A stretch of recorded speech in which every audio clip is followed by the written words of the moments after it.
Imagine tossing a ball in the air. It wouldn't be particularly difficult.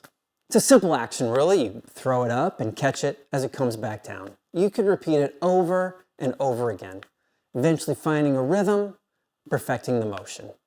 Now, imagine a friend throws you another ball. A bit more difficult to manage. In fact, it might feel a little bit awkward. You'd still probably be able to handle it most of the time, throwing both balls up and down, catching them as they fall. But you're bound to drop one of them occasionally. Now, what happens if your friend throws you another ball? And then another, and another, and another.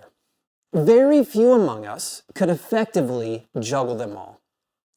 Setting goals is important for self-improvement and accomplishment and for living a fulfilling life. As a matter of fact, one of the most effective ways to overcome distraction and drift in life is to be clear on the big goals we want to accomplish. But here's the point of my story. When too many goals simultaneously compete for our time and attention, we become less effective at achieving any of them.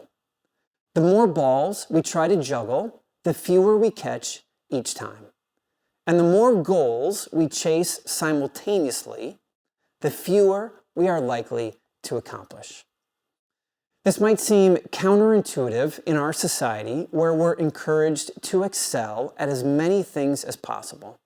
And everybody's posting their achievements for public consumption on social media. But in my experience, those who truly excel in accomplishing their most important work do so by learning to focus their pursuits on a limited number of goals at a time. At least, that is the approach that works for me. For the last 15 years at Becoming Minimalist, I have adopted a one-project approach to getting things done. At first, it was by accident, but now I practice it on purpose. In case you'd find it helpful, I'd like to share with you exactly what that looks like in my life. So every week, I maintain a number of ongoing responsibilities that I consider my baseline workload. So right now, that baseline workload consists of writing 2 to 3 articles for becomingminimalist.com, scheduling my social media, recording these videos for YouTube, personally leading the Uncluttered course and the Becker method professional training, writing 1 devotional for Focus on Faith, crafting each issue of Simplify magazine, speaking 2 times a month, and serving as the chairman of the board for the Hope Effect. I also have personal, family, and volunteer responsibilities, but for now, I'm just focusing on my approach to work.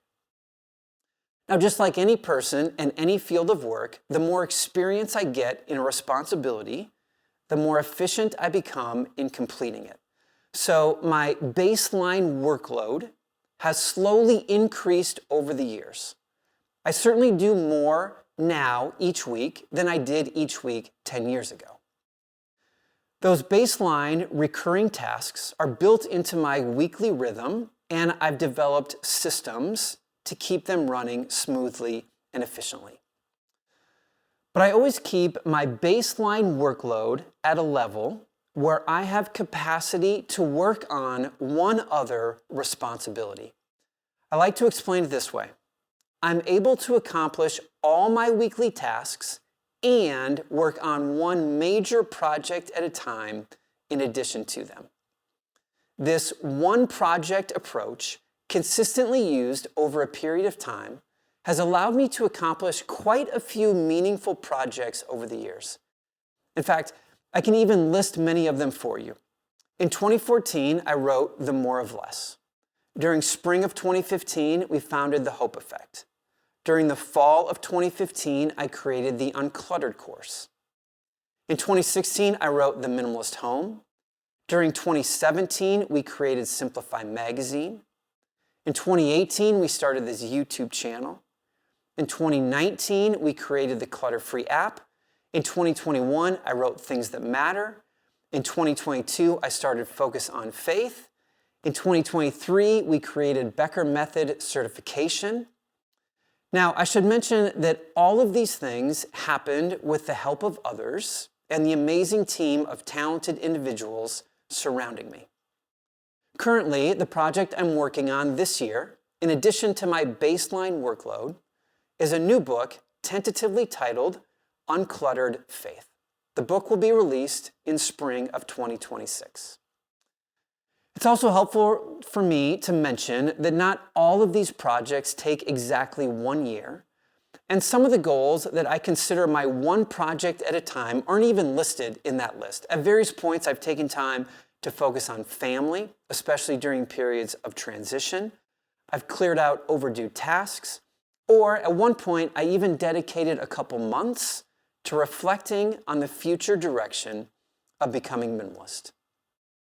In each case, however, the principle remained the same. Stay consistent with my daily, weekly routines, but pour energy into one significant goal.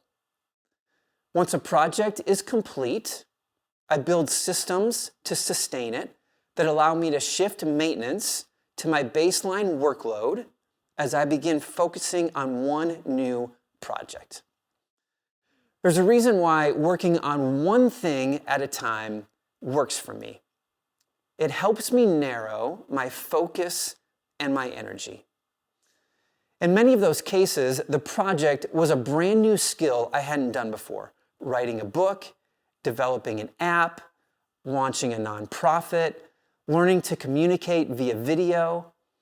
Imagine trying to master several new skills at the same time.